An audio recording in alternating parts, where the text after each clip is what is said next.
ikaze mu makuru yacu yo muri aka kanya muri kumwe na Jeffrey Mutagoma na bagenzi banjye dufatanyije kuyabagezaho.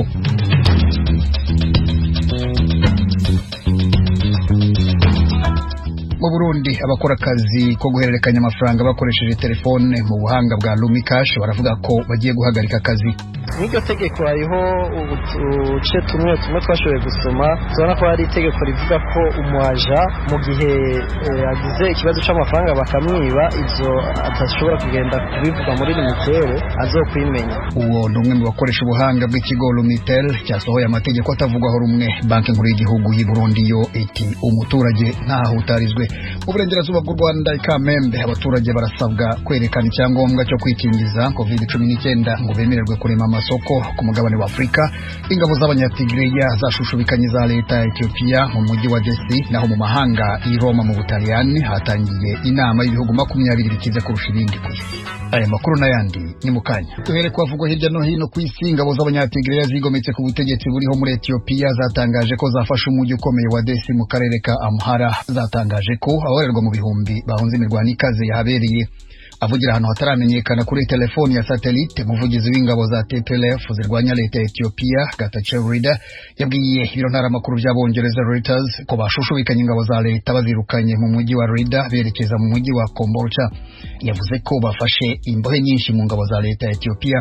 Legese Tulu uvugira leta ya Ethiopia ntiyabonetse ngo agire icyo avuga ku bitangazwa n'ingabo za TPLF. Gusa umwe mu bakuru b'ibigo by'amashuri aho mu mujyi wa Desi yatangaje ko yabonye ingabo za leta kuri wa gatandatu mu gitondo zihunga zerekeza mu mujyi wa Kombolcha. Avuga ko kuva ku wa gatanu nta mashanyarazi ari muri uwo mujyi. Muri Sudan abaturage bigabije imihanda mu myigaragambyo yo gusaba isubizwaho ry'ubutegetsi bwa gisivili. Amatsinda y'abaturage mu nsisiro batuyemo n'impirimbanyi zateguye imyigaragambyo rukokoma bayita genda, imvugo ibwira ubutegetsi bwa gisirikare kugenda bukarekera abasivili ubutegetsi.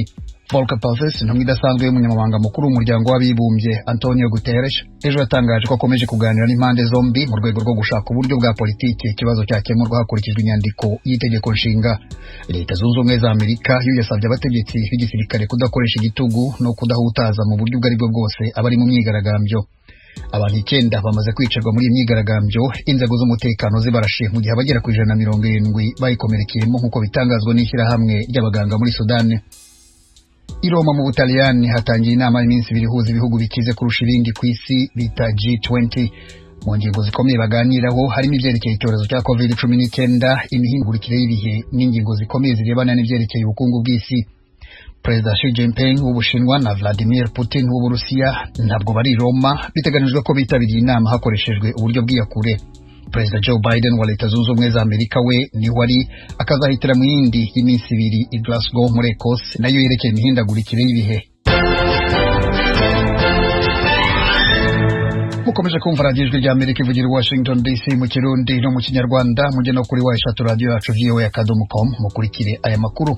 Kuri Facebook na Twitter muradusanga kuri @voa radio yacu. Mukanya turajya mu makuru avuga mu karere k'ibiyaga bigari byo muri Afrika.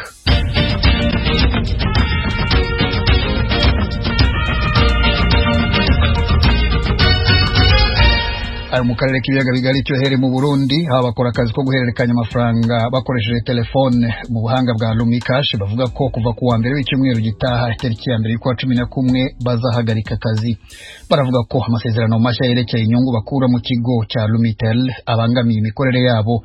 Banki nkuru y'u Burundi yo irasaba impande zombi kumvikana ntizihombye abaturage babikije amafaranga yabo. Pierre Claver niyo nkuru. Lumitel rijejwe gutumana ko amakuru mu Burundi byashizeho amategeko mashasha agenga igikorwa cyo kurungika, kubika, guhanahana no kubikura amafaranga hakoreshejwe amatelefone ngendanwa. Ayo mategeko ntawurizwa ko nabo yega bose.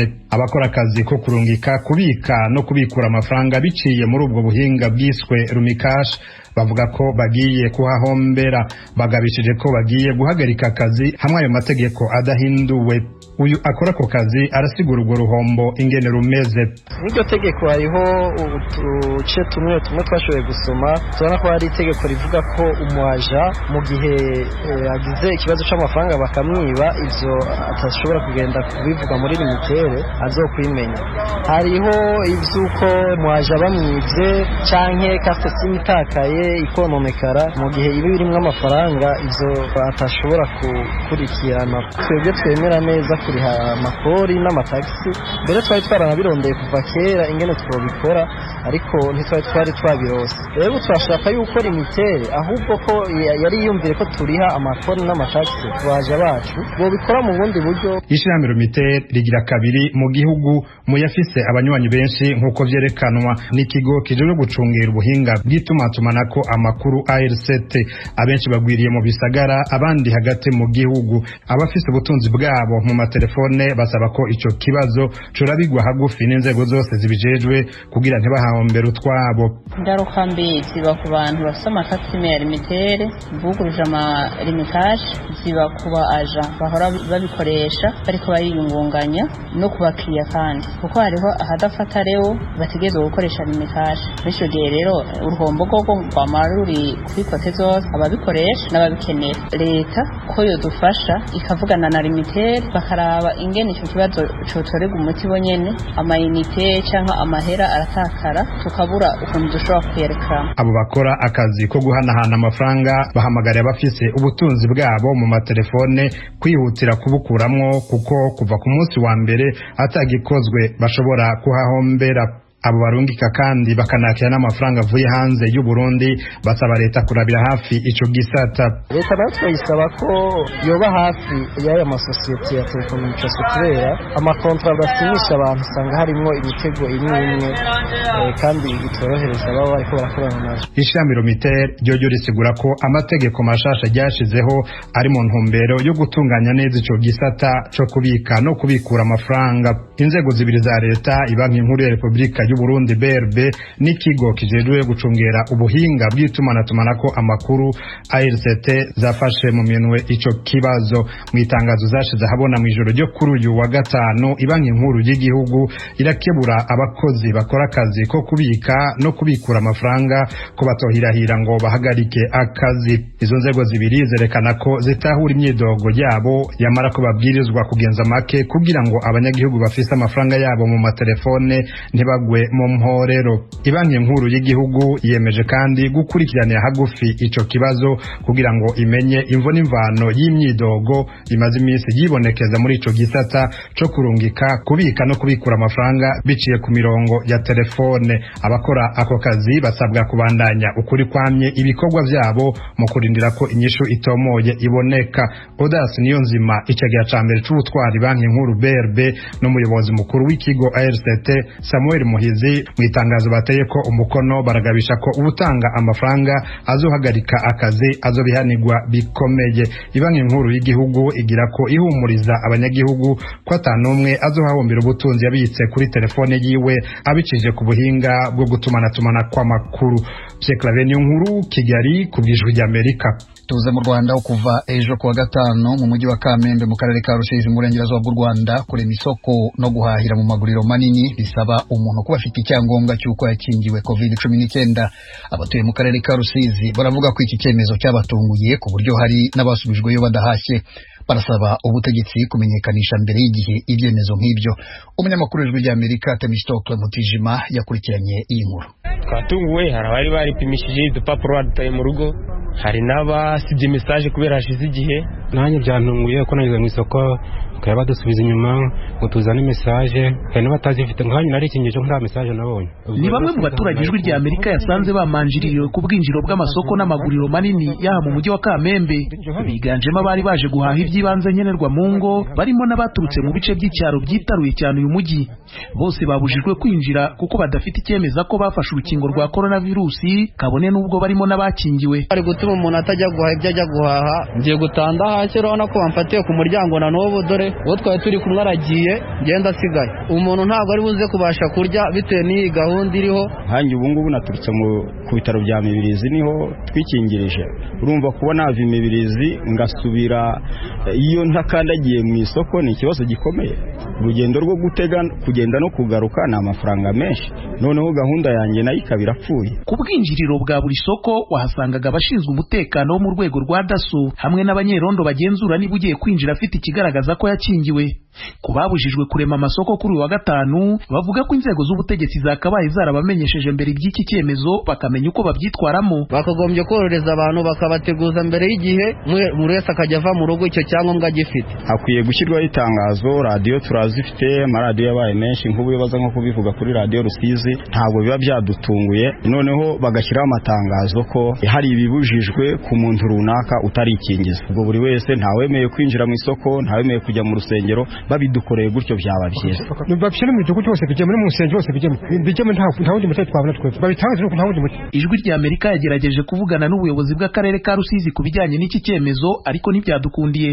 Inshuro zose twahamagaye Madame Priska Mutesi, umunyamabanga nshingwabikorwa w'aka karere akaba n'umuyobozi w'umusigire wako, ntibyadushobokeye. N'ubutumwa bugufi twamwohereje kuri telefone ye ngendanwa kugeza ubwo twatunganyaga iyi nkuru yari atarabusubiza. Gusa abaturage bafite impungenge ko iyi gahunda yatangiriye kubarema amasoko ishobora no gutandukira mu bindi. Abatarikingije bo baraza guhura n'ikibazo gikomeye. Wenda twebwe dutunguwe none, ariko hari ibyacu biraza kujya mu buryo kuko twarikingije. Ubu rero ngewe kubera ko mbona ko ibintu byatangiye gukomera, amazi si yayandi, ngenda akangurira abantu batarikingiza ko bakwiye kwikingiza. Twashatse kumenya niba iyi gahunda yarashyizweho n'inzego nkuru z'igihugu zishinzwe ubuzima, ariko Bwana Julien Mahoro Ngabira ushinzwe itangazamakuru n'itumanaho mu kigo cy'ubuzima RBC atubwira ko icyo cyemezo atariho cyaturutse. Ishobora kuba ari icyemezo cyafashwe n'ubuyobozi bw'inzego z'ibanze z'aho ngaho, ukabanza bakagusobanurira aho kugira ngo wenda umuntu abifate muri approche y'uko RBC cyangwa se Minisiteri y'Ubuzima ari ijya gusobanura icyemezo cyafashwe, kandi usanga ari icyemezo cyafashwe locally. Ntabwo nzi muri Rusizi uko byagenze, ariko ndatekereza ko bishobora kuba nabyo byarafashwe muri iyo cadre yo kuvuga ngo dushishikariza abantu kwitabira inkingo, ariko ubuyobozi bw'inzego z'ibanze bakagira strategy zabo zikoresha. Ubusanzwe ibyemezo rusange bijyanye no kurwanya icyorezo cya COVID-19 mu Rwanda bifatwa binyuze mu nama y'abaminisitiri. Nubwo minisiteri zishobora gushyiraho amabwiriza yihariye ajyanye n'ibyiciro runaka, mu mabwiriza aheruka gushyirwa ahagaragara na Minisiteri y'Ubutegetsi bw'Igihugu mu Rwanda ntaririmo ritegeka abarema amasoko kubanza kwikingiza COVID-19. Mu kiganiro aheruka kugirana n'abanyamakuru mu kwezi gushize kwa cyenda, Perezida Paul Kagame yavuze ko hataragera ko mu Rwanda kwikingiza biba itegeko bitewe n'uko inkingo zihari ubwazo zidahagije. Imibare ya Minisiteri y'Ubuzima yo kuri uyu wa kane igaragaza ko abasaga 3,700,000 aribo bamaze nibura gufata dozi imwe y'urukingo rwa COVID-19 kuri miliyoni zisaga 12 z'abaturage. Ni mu gihe abamaze guhabwa doze zombi bakaba miliyoni 2. Temistokere Mutijima, Ijwi ry'Amerika mu burengerazuba bw'u Rwanda. Radio Ijwi ry'Amerika tujye mu makuru y'imikino y'ikipe ya New Star yo mu Burundi yatangiye neza mu mikino y'ijonjora Basketball Africa League ibera muri Tanzania, ahahuriye ikipe zo muri Afrika y'Uburasirazuba. Iyo kipe yatsinze Cobra Sport yo muri Sudan y'Epfo ku manota 67 kuri 46. Desire Hatungimana. Umugwi wa New Star waserukiye Burundi mu nkino za basketball zo gukurakuranamwo kugira haboneke imigwi izitabira higanwa rya Afrika nta kibazo wagize mu rukino rwawuhuje na Cobra Sport yo mu gihugu ca Sudani y'ubumanuko. Abakinyi bari Charles Patrick Ngwizu Ruvugo bakaba batanguye basumvya abo bariko barakinana. Agace ka mbere k'urukino karangiye New Star bisa amanota 13 kuri 7 ya Cobra Sport. Agace ka kabiri New Star yabandanije gusumvya uwo mugwi aho yinjiye amanota 21 kuri 11. Iyo migwi yacija kuruhuka, New Star ifise amanota 38 kuri 18 ya Cobra Sport. Iyo migwi ivuye kuruhuka, New Star yabandanije gusumvya uwo mugwi wo muri Sudani y'umanuko. Agace ka kane karangira uwo mugwi waserukiye Burundi winjije amanota 17 kuri 12, aho uwo mugwi wa Cobra Sport winanase ni mu gace ka nyuma ariko ka kane aho iyo migwi yanganije ku manota 16 ku yandi. Urukino rurangira New Star yo mu Burundi irahiye umugwi wa Cobra Sport wo muri Sudani y'umanuko ku manota 67 kuri 46. Muri urwo rukino umukinyi wa New Star Landry Ndikumana niwe yatsinze amanota menshi aho yinjije amanota 28. Richard Patrick Ngwizu Ruvugo umumenyereza w'uwo mugwi wa New Star arashimira abakinyi biwe uko bavyifashemwo muri urwo rukino rwa mbere. Yizera ko nubwo bakina kuri wa gatandatu igihe cy'isaha 12 na Ulinzi Warriors yo muri Kenya barutsinda. Ikigo byamaye ko twatsinze kandi turi meze neza hamwe na polizo ya jeu ndabona yuko n'ibikurikira bizoba bimeze neza kandi abayemo je collectif bakinyesha collectif ariko bo bahagaze ku mukino umwe niwe baguma barongera ko babonye ko ngira kuja amakosa bya Chelsea n'ibyoneka nubwo ko musangiye abayemo collectif natabaye kugira amatuma menshi cyane kugira tumenyerane ariko ubona ko abantu benshi tumenyeranye mu equipe tumaze gukinana duhura amahigano asanzwe atandukanye navuze yuko nubwo yuko aricyo kintu kuba twabishije mu equipe. Mu rundi rukino rwabereye aho muri Tanzania umugwi wa Kurasini Hit wo muri Tanzania watsinze worohewe cyane umugwi wa Brave Hearts wo mu gihugu ca Malawi mu kuwutsinda ku manota 58 kuri 27. Runo wa gatandatu isaha 2 z'ijoro uwo mugwi wa Brave Hearts wo muri Malawi ukaza gutana mu mitwe n'umugwi wa City Oilers wo mu gihugu ca Uganda. Izo nkino rero zo gukurakuranamwo ziri mu matsinda 6 zikabera mu bice bitandukanye vya Afrika. Itsinda rya mbere n'irya kabiri inkino zibera Conakry muri Guinea, itsinda rya gatatu zibera Yaounde muri Cameroon, itsinda rya kane n'irya gatanu i Dar es Salaam muri Tanzania, na itsinda rya gatandatu ni Johannesburg mu gihugu ca Afrika y'Epfo. Imigwi ibiri buri tsinda izocibandaniriza amahiganwa i Kigali mu Rwanda mu kwezi kwa 12. Itandatu ya mbere izoca ihamvye yindi itandatu itarinze guca mu majonjora. Iyo nayo nizo biya mbere iwabo mu bihugu vya Senegal, Angola, Misiri, Nigeria, Tunisia no Rwanda. Izo nkino za bare z'umwaka wa 2021 zishimwa wa 2022 ni za kabiri zitunganijwe n'ishirahamwe rya basketball rifadikanije na NBA ihiganwa rya basketball muri Amerika. Ni mu ntumbero yo guteza imbere ugo rukino mu karere ka Afrika. Ihiganwa rya mbere rikaba ryatahukanywe n'umugwi wa Zamalek mu gihugu ca Misiri utsinze Monastir yo mu gihugu ca Tunisia mu rukino rwa nyuma ku manota 76 kuri 63 muri Kigali Arena. Desire Atungimana, Kigali, Ijwi ry'Amerika. Glasgow muri Ecosse hateganijwe inama mpuzamahanga kwihindagurika ry'ibihe. Mugenzi wacu Fidel Niyongabo yaganiriye na Desire Rugaragaza wigisha ivyerekeye ihindagurika ry'ibihe muri kaminuza ya Glasgow Caledonian muri Ecosse na Jado Nkurunziza uhirimbanira kurengera ibidukikije mu Burundi. Ari kumwe kandi na Mark Rugerinyange umaze imyaka igera kuri 15 akurikira ivyerekeye ikiyaga cya Tanganyika n'uburyo ibintu bitari bike nk'ibiraro, imisozi n'imihanda bigenda byangirika mu Burundi.